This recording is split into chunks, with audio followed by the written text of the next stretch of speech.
What an absolute honor and blessing to have Melissa Bernstein here with me today. I've really been looking forward to this interview, her newest creation. And I feel like I can't even call this a book because it doesn't give any credence to how amazing it is. It's a creation and a movement. And so we will dive into all of that. But I just want to first welcome you, Melissa. Thank you so much for coming on. Thank you, Claudia. I'm so happy to be here. Yeah, so happy to have you here. So, as I start each episode, I always ask, what does true wellness mean to you? So, I would love to know your take on that. Wow, that's been a lifelong journey for me. And I don't think I could have ever answered that question before just recently. Because, when you don't prioritize yourself and you don't choose yourself and you don't give yourself self care, I didn't even know what wellness meant. But I think today it means having my toolbox of lifelines. And lifelines are a practice that allows me to be here every single day. And when I start to fall below the surface, kind of props me back up. So my lifelines consist of three categories.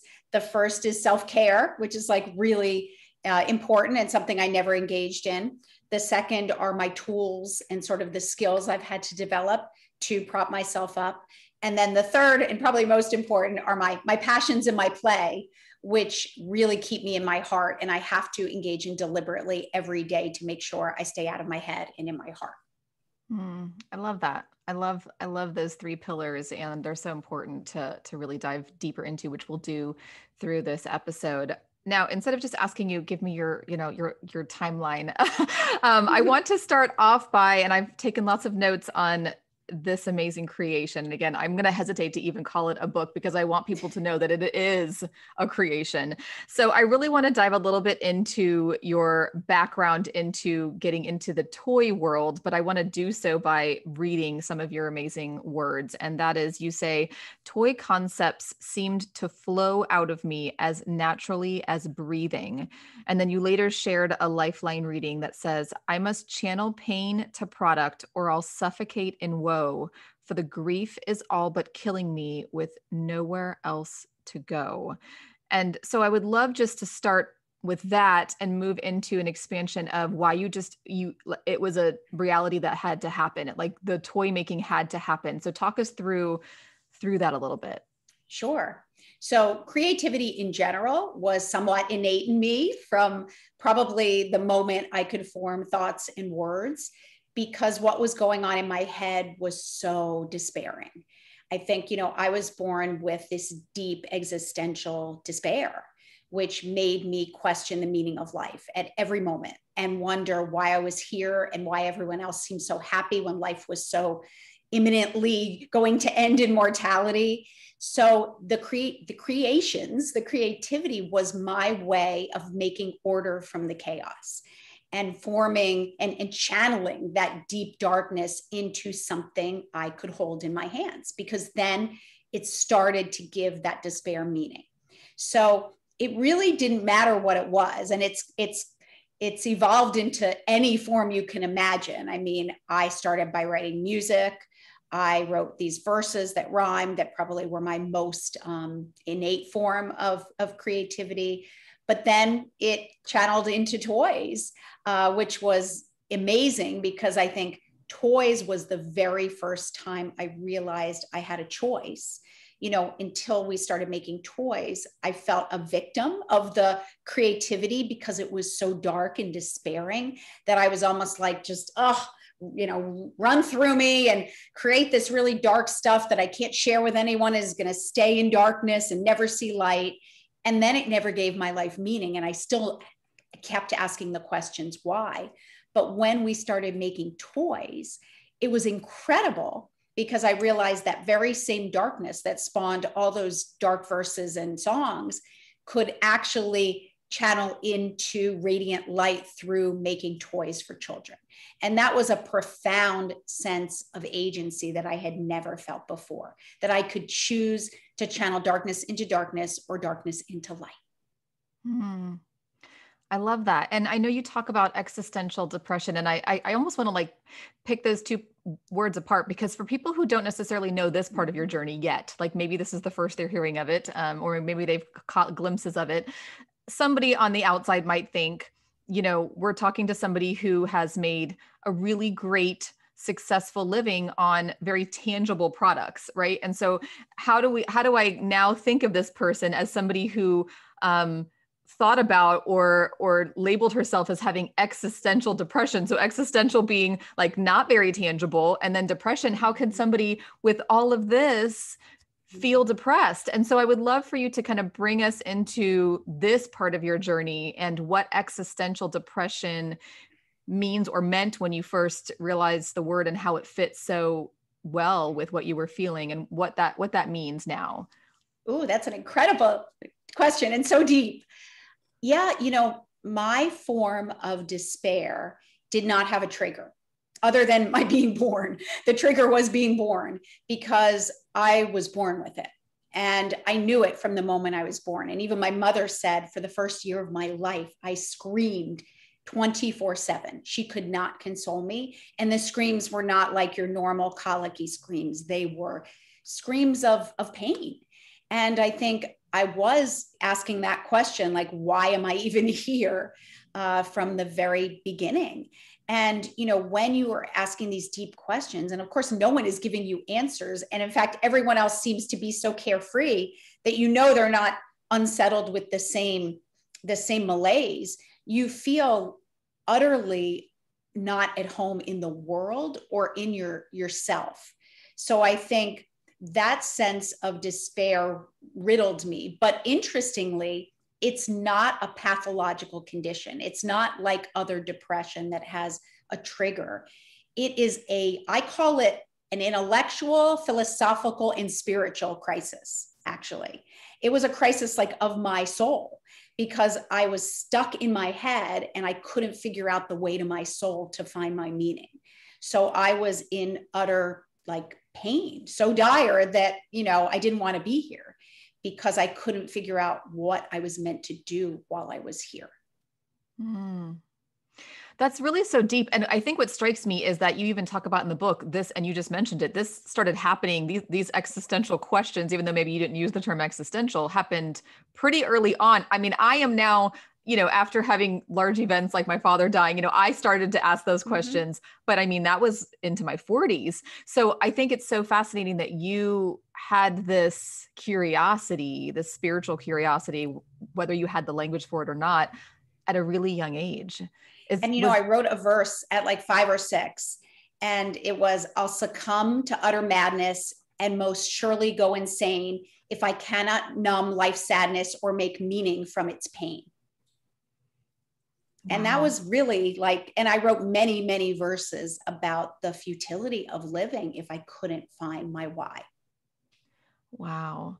So you did find some peace and purpose in the toy making, some way of expressing your creativity. What part though was still lacking throughout that? What, you had decades of doing amazing things for kids, and somebody looking on would say, why wasn't that enough? What was lacking, and how did you know it was lacking? Really, that's a great question. Yeah. So once I started making toys, I did find salvation in creation, probably one of my rhymes, salvation in creation. Through channeling that darkness into light. However, I had still never accepted myself for who I was. And I was still racing away from everything that made me a creative person, because all those characteristics were so stigmatizing. And I had been so, ridiculed throughout my life for being this overly sensitive, highly intellectual, introverted, creative person.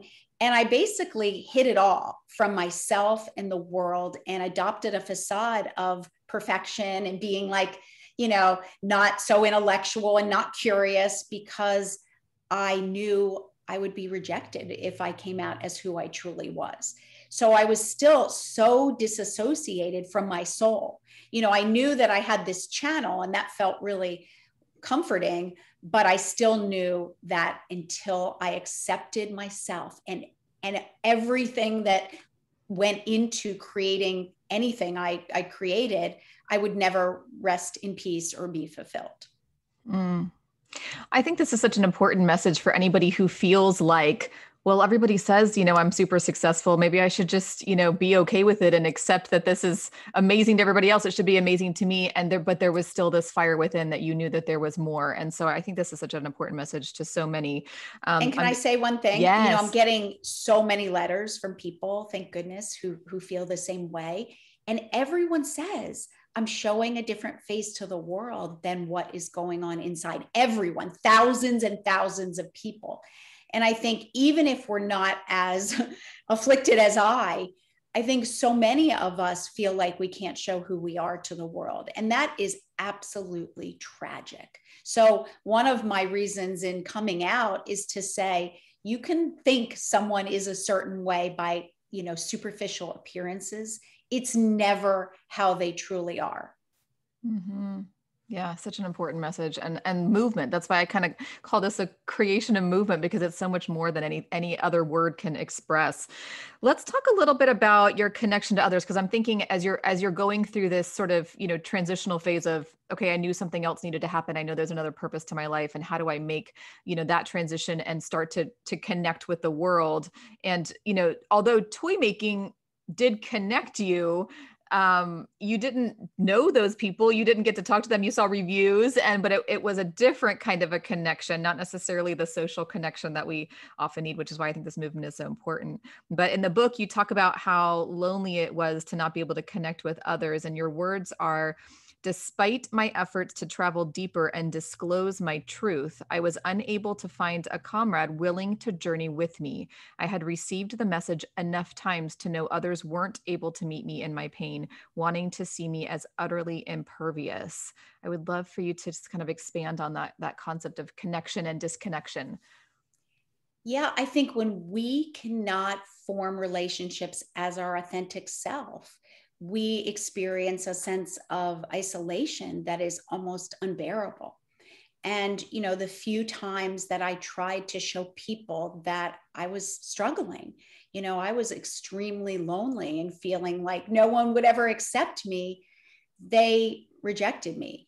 And not because they rejected me, I now see it's because they were very uncomfortable within themselves of those deep, dark feelings. When we cannot accept ourselves in totality, the truth is we can't accept anyone else.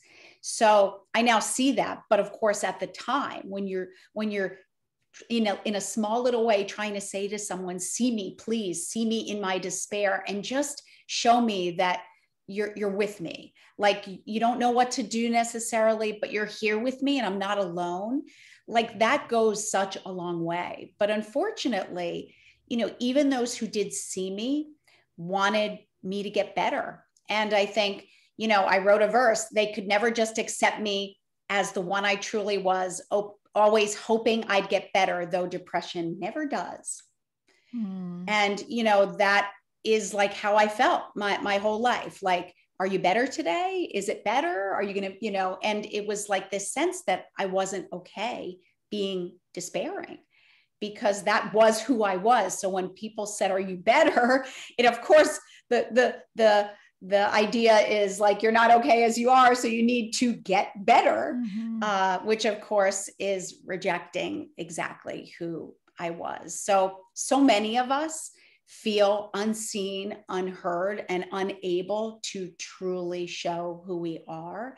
And I think, there are two things that need to happen in society, in my opinion. One is more of us have to have the courage to come out. But that isn't nearly enough, because even when I had the courage to do it at small points in my life, nobody wanted to hear me and nobody accepted me. So guess what I did? I went right back into that shell and vowed to never come out again.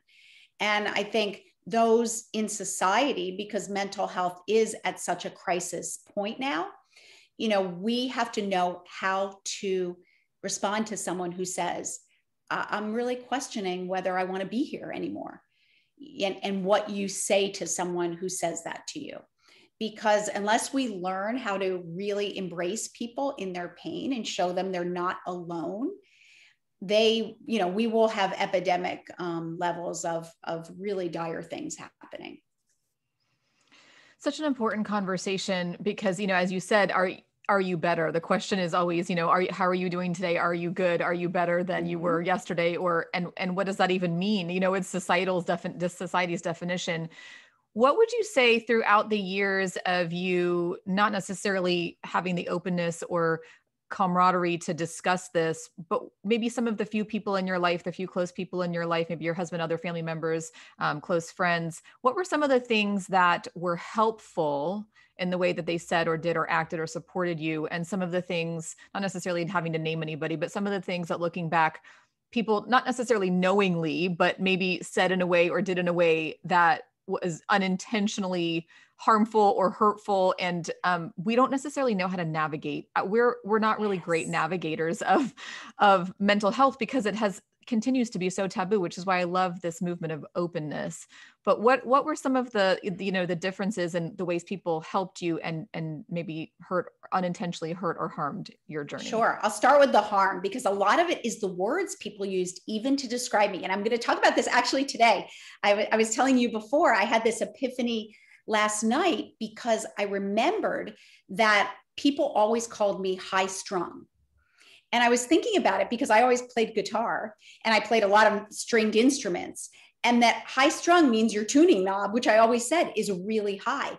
But no one ever said those things as a positive. It was like, you're so dot, dot, dot, or you're too. So you're too high strung, you're too thin skinned, you're too emotional, you're too sensitive, you're too edgy or touchy, or you're always on pins and needles, which I am because I have a skin sensitivity. So I think just the comments people would always say to me my whole life were basically telling me that something was wrong with me for being exactly who I was. Or another one was, you're so negative, because when I would when I didn't hide, my true self was really negative. I mean, I'm an existential nihilist. Like, I believe that life has no meaning.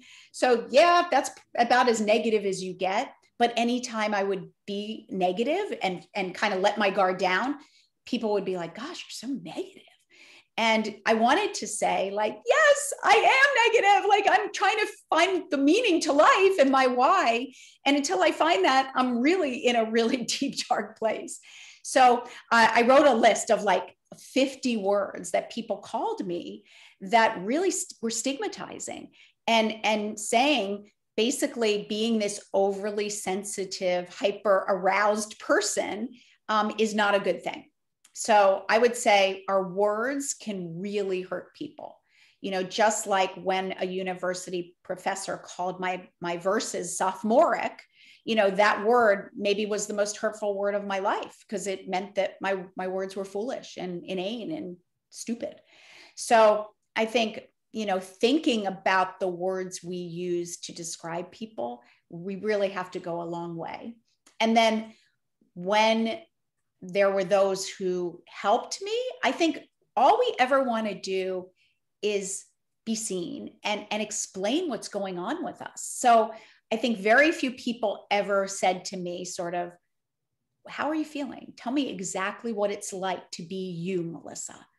And if they heard it, then say, wow, that must be so, so challenging. I can't even imagine what it's like. If someone would have said that, and I always imagined in my head that someone would do that, like that I had this warm, compassionate being to just talk to and really, and that's why I developed imaginary friends in my head, from the time for like the first 12 years of my life, I had these two imaginary friends that became my best friends, and they like accepted me exactly as I was because no one else would.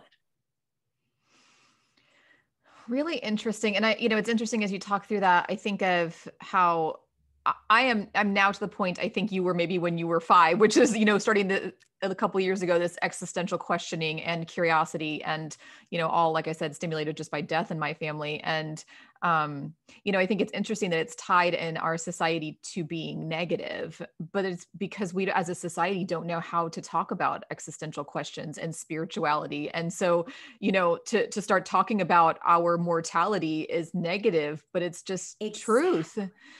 And that's why one of the volumes in my book is hypocrisy, because I couldn't understand, like, why shouldn't we be negative? Like, our lives are going to end.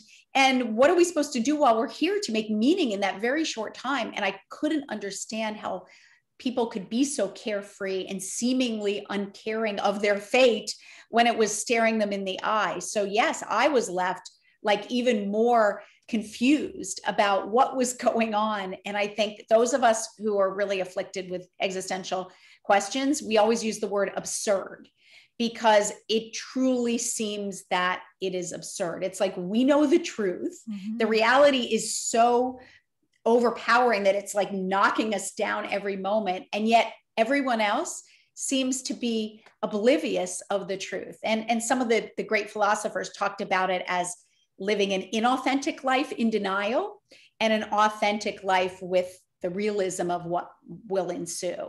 And I was always like, why don't you see it? Like, I wanted to shake the world and say, why are you being so blind to the truth of existence? And you can imagine how, when you're 5 years old and thinking that, how that really puts you on another planet. And that's what I always said. I felt like I didn't belong here, that it was all like this weird game. And like, why was I put down in the middle of this planet thinking entirely different than everyone else? And it was incredibly stigmatizing. It wasn't like I was like, woohoo, I'm thinking differently. It was like, I don't belong here and I need to exit this world because something is very, very wrong. Mm. I can only imagine, because I, even in my own transition and starting to think that way and trying to find people my age, to talk to about that at 5, that would be a lot more difficult. So I can only imagine. I think about some of the journeys in our life and how things could be drastically different, but how they are now. And thinking back, let's say you lived in a different area of the world, or maybe at 5, your parents were like, I don't know how to deal with these questions, so I'm going to send her to an ashram or a nunnery or whatever, and be with people who talk like her. And let's say that would have been your life. How do you think the difference is in having those existential questions and curiosity among those who didn't and couldn't speak your language sort of informed your trajectory to now and the impact you're able to have, versus you being amongst everybody else who thinks the same way, and maybe you wouldn't have had the feeling of purpose to create something like you've created? That's a great question. And I use the analogy with my therapist a lot, and that diamonds, require incredibly high pressure and incredibly high heat to form into this beautiful diamond. And I kind of feel like I was in that pressure situation, that pressure cooker, my whole life, like trying to conform and trying to be like everyone else to such a degree. I almost took my life because I tried to be something I wasn't and couldn't attain it. So I failed at everything I tried to do in that sense, in the conventional sense. And finally, it getting to the point when I couldn't resist any longer. Pain plus resistance equals suffering. And I was suffering to such a great degree inside that I thought my heart would break if I didn't surrender and come out as who I truly was. So, I view it as, I guess, the dots connecting and needing to be under that extremity of pressure for so many years to get to the point where I didn't care. And the truth is, when I finally, the lid off the pressure cooker was thrown off, I didn't care. Like, I was like, I've played the game. I've done that trying to conform. I've listened to what everyone told me. I've repressed my feelings, and I am utterly miserable. Like, I'm not doing it anymore. And now when people ask me, they're always like, oh my gosh, like, you came out and like this image you have is shattered. I'm like, yep. And there's been nothing more liberating in my life, because it took that amount of pressure to have me finally say nothing matters except soothing my soul and accepting myself in totality. So beautiful. It makes me I'm going to read the quote that's on the very front of your book, which says, "Today I saved a life, although it was my very own, which won't serve a greater purpose till I rescue lives unknown." And so I love that is what is on the front, and it kind of just informs the journey that you read as you read through the creation. I'm like still not wanting to call it a book, because it's just it's such an amazing creation that it transcends that. So thank you. And ultimately what gave my life meaning is the fact that I saved my own life to help others live fulfilling lives as well. And it's such an amazing thing to do, that somebody, like I said, onlooking would say, but you don't have to. You could go live on an island, and you could listen to Ram Dass all day, and you could be around those who have existential conversations, but you choose to do something else with it. You choose to be proactive with it and create a movement. So kind of talk us through the decision to do this, the decision for Lifelines, and and then we'll kind of get into the vision too of what you're looking forward to. Sure. So, my dots didn't start connecting until my late 40s, because I didn't know I suffered from existential despair or had any of these things called hypersensitivities. I repressed, denied, and disassociated from everything I was my whole life, and anchored to perfection and performance, and became a very high achieving person in all accounts, and really just repressed everything else, truly, and was living a very beautiful life in most standards. I mean, I created this $500 million company with my best friend and husband. We had 6 children. Like, we were going to the sporting events on the weekends. I mean, we were the family that never stopped moving, and it was incredible. I mean, really in every other way. But the drumbeat of my own soul to be seen authentically was growing louder and louder and louder, and still my why. Because although I was creating these toys that certainly, were getting out there in the world and giving kids joy, I still wasn't being seen as who I was. And all that despair that created those toys was still being hidden from the world. And I felt like an imposter. The more I lived, the more I realized, like, I have never had a truly authentic relationship in my life. Like, I am sort of living under this societal perfection. So some dots started to connect, and I realized, with, I call it shalation, shock and elation, that I actually was afflicted with something that had a name, and that others had been afflicted with as well. And lo and behold, they were highly creative people. So for the first time in my life, I had this realization that I wasn't alone. And actually, all these stigmatizing qualities that gave me the ability to create were who I was, and a result of having this overly sensitive, hyper, overexcitable personality. So it all started to connect that, oh my goodness, maybe this ability to create is not a curse, but a blessing. It's a blurse. And all these qualities that have spawned it are actually not something I should try to kill, but something I should actually embrace. And it was just the most incredible realization that I knew I had to go out there and express it to the world. So I did that. I went on one of my favorite podcasts about 3 years ago and exposed my truth. And I received hundreds and hundreds of letters from people saying, you're not going to believe this, but you gave voice for the very first time to what I have been experiencing as well. And I realized that we have a huge issue in society, namely that there's so many millions of people wallowing in despair, not knowing what their meaning is and how to find their light. And I had, we experience much of the same feelings. I mean, our feelings, all of us, are the same. The only difference between myself and them was I had figured out the way to channel my darkness into light, and they were still in darkness.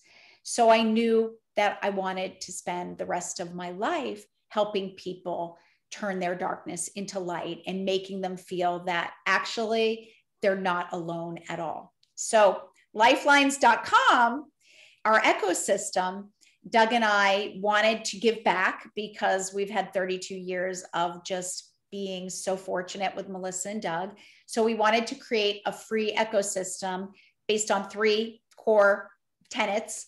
The first being, you are not alone. which sounds really cliched. A lot of people say that you're not alone. And do they mean it? No. Because people said that to me many times in my life, and I was still utterly alone. So you are not alone. In our definition, and the Lifelines definition, means that we are truly going to embrace you exactly as you are, in all your darkness and all your light, and stand shoulder to shoulder with you. Letting you know that we're here for you in however you want to come to us.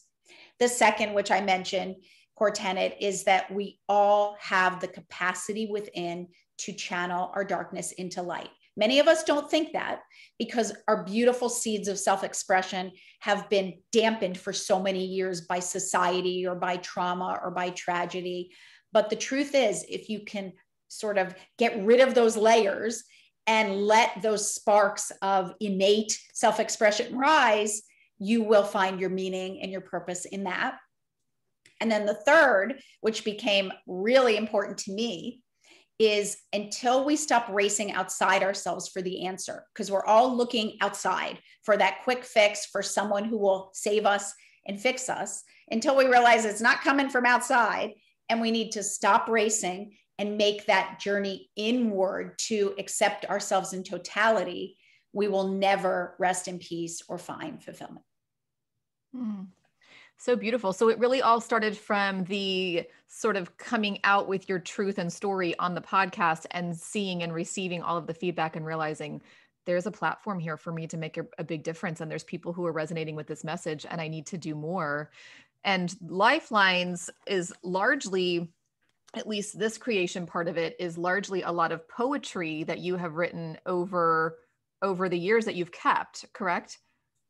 Yes. So, my verses, which are my most innate form of creating order from the chaos that reigns every day in here, I never showed them to the world, because I always believed they were too simple, dark, and despairing. And when in my 20s, I showed them to a professor for an MFA program, he too said they were sophomoric, and I didn't get into the program. So I truly believed that they didn't deserve to be seen by anyone, yet they were the truest expressions of my soul. I mean, they depict everything I ever felt, everything I ever questioned, all the hypocrisy in the world.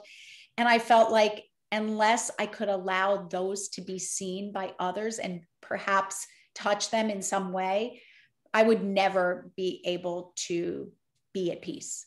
So when I collected them finally, because I had never let them see light, there were over 3,000 of them. There were about 3,500 of these little verses that had mostly been scrawled on toilet paper. It was a lot of toilet paper and a lot of little scraps of other paper and anything I could get my hands on, because they just come to me sort of like fully finished. So I gathered them, and I wanted them to determine the volumes of this book. So when I looked at all 3,500 and divided them into the categories they represented, crazily, they went into like 300 verses in each of 11 categories. And those became really the volumes of the book, because those verses, like, I needed them to guide the way and be seen as they truly were.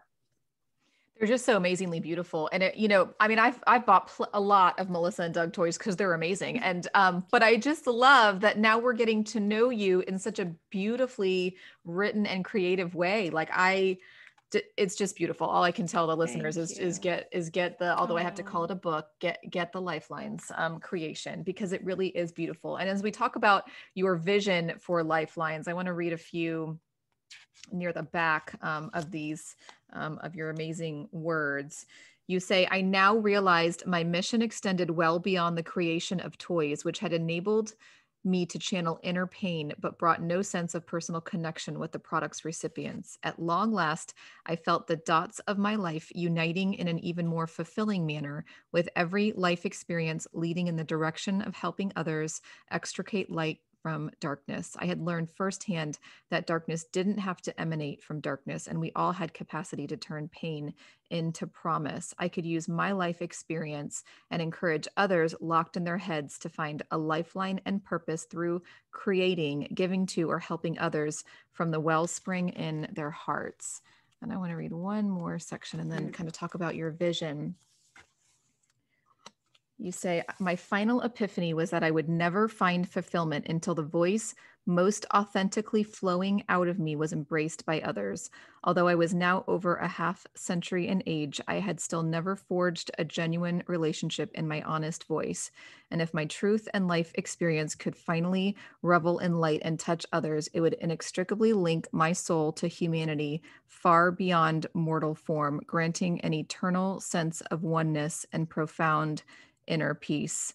This is indicative. I mean, for those listening who don't know about this creation, this beauty is, this entire book is just this beauty, this beautiful verbiage and words. So, you talk about linking my soul to humanity.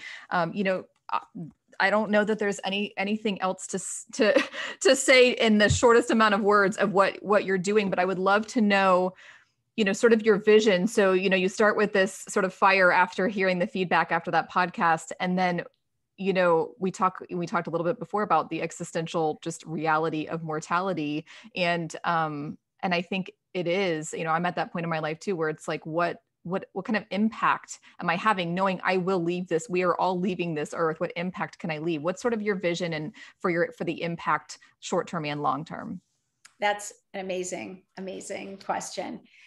I mean, my vision is we create this community of just beautiful souls that want to rage freely exactly as who they are and not feel that they have to conform to a societal definition of what it means, to be happy. And I think what I'm doing with the content is maybe the most joyous experience of my life, because I'm really creating the content now, and we're having these workshops that have been nothing short of incredible. I mean, they're not perfect, which is part of my healing, is to not strive for perfection. But basically, we're taking every societal myth and we're busting right through it, because it's all a lie. And somehow, I was saying to our group the other day, like, who's society and how did we get all these societal standards that we need to attain? And of course, not one of us attains them. So we lead our lives feeling inadequate and unfulfilled. I mean, who said, the pursuit of happiness, you have to be happy all the time? Because it's a lie. Like, no one's happy all the time. And when you start to realize that these are just mind stories, and unfortunately, we believe them to such an extent that we always feel like we're falling short. I mean, and failing. That's everybody, no matter whether you've achieved the highest peak of success, like myself in a way, or haven't even gotten a foot off the ground. We all feel like losers. Like, we all feel like failures. And the number one negative cognition, by the way, is I am unworthy. I'm worthless. So it's the number one of all of them. And we all feel it. So that right there would say something is very wrong when Melissa feels it, and so does the person who hasn't gotten off the ground. So why do we feel it? Because again, we're aspiring to something unattainable that society has put on us. So I want to just bust through all of it and really show that living is the full spectrum of emotion, from the highest of highs to the lowest of lows. And because half of it is below the equanimity line, half of it is going to be dark. Every day there's going to be dark moments and light moments. And until we can all admit that that is life, it's not happy in the upper half of the spectrum all the time, because it's impossible. We are chemicals and we are undulating like, an ocean. So I'm trying to let everyone see that I, Melissa Bernstein, have really dark days, very many of them. And it's not about not having the dark days. It's about having a practice to get through them and still make light in those dark days, despite how dark they are. So, and I wrote a verse about it just recently, actually. Hope I remember it. The converse of depression isn't everlasting bliss, but developing a practice to transcend its emptiness. So, we're not saying like once you stop being depressed or once you ease your depression, every day is going to be blissful. I wish. And I thought that was one of my, misperceptions was I thought, well, I did the work. I accept myself now. Like, I know I'm an introverted creative and I embrace that. Like, why aren't I happy all the time now? Right? I've accepted myself. It should be utter bliss. And I realized, no, that's the whole point. Once you accept yourself in totality, it means you're accepting the full spectrum and half of it is darkness. So it means that if we truly allow all our feelings, we have to have that practice. And that's what I'm trying to show people is I have a practice. Believe me, it's right here. I call it my toolbox and I'm holding it all day long. And the minute I start to get in my head and start to think about, the futility of it all, I have to open my toolbox and say, okay, what are you going to pull out now, honey? Are you going to go on a walk? Are you going to drink some tea? Are you going to talk to a friend? Are you going to write some verses? Like, I need it because I will go below the line and not come back. So I think we all have to recognize we're human. That is humanity is imperfect. Humanity is the full spectrum of emotion, and humanity needs a daily practice to remain steadfast in the midst of it. Mm. I love the toolbox. I talk often about, having some resource box. We aren't taught that. I mean, we aren't modeled, and not to the fault of our parents. They didn't know either, but it's not taught, it's not modeled for us. And so I love that you are being that mentor, teacher, resource. Yes. And here's the real key. When times are good, we disengage in our practice because we're like, we don't need it. Because a practice it takes work, and it's kind of a pain. Like, to have to do it every single day is annoying, especially when you're not below the line. So what happens is we have a few good weeks and we're like, I don't need a practice. Like, I'm doing great. And then what happens one day, you open your eyes and you're like, uh-oh, it's here. And then what do you have to hold on to support you? Nothing. So what I say is a practice needs to be practiced every single day. And I believe that kids from preschool on need their toolbox. I call them lifelines. And they need to be engaging in it every single day from early years on, because then it will become muscle memory. And now what happens, honestly, to be truly honest, is on those days that I wake up and there are tears on my pillow and I don't even know why, because that's how I'm a real, vacillating spectrum of emotion. I immediately say, okay, Melissa, I don't wallow. I don't go up here like, oh my gosh, it's here again. It's never going to leave, and start, perseverating like, I immediately just say, okay, what are you going to do today? Like, how are you going to harness that despair and make something meaningful out of it? And those are the days that I create a lot more, that I commune more with nature, that I cling more to my pets. I do more with Doug, if I do that, if I don't wallow or think how bad it is, and I just allow it and engage my lifelines, I realize by like halfway through the day that I'm no longer in that dark funk. I'm pretty much even. So I've proven to myself that I alone can pull myself out of that despairing place. And that alone, especially for so many who feel powerless, is incredibly grit building. It gives them a true sense of agency. Mm-hmm. Yeah. And it's because of you utilizing that toolbox and allowing it to flow that we have this beautiful work of art. Had you not, allowed the words to flow onto paper all of those years that they did, we wouldn't have this. I mean, you certainly could have still created something, but you wouldn't have had all of the years of amazing language that can resonate with so many now. So it really is just a testament to the beauty that can come from, and the light that can come from even the darkness. So I'm just so appreciative of you sharing all of this, and for you to not have moved to the island and and only sat with and listened to amazing other, podcasts and speakers and mentors, but that you became one yourself. And I mean, just an amazing legacy of all of the great toys that you've given us and our children and my own son, but also now the amazing work that you're doing in this space and giving others a voice. And it's fantastic that you have been proactive with this, and you could have just put this out into the world. I mean, this would have been amazingly impactful just in and of itself, but that you're creating a community and opening up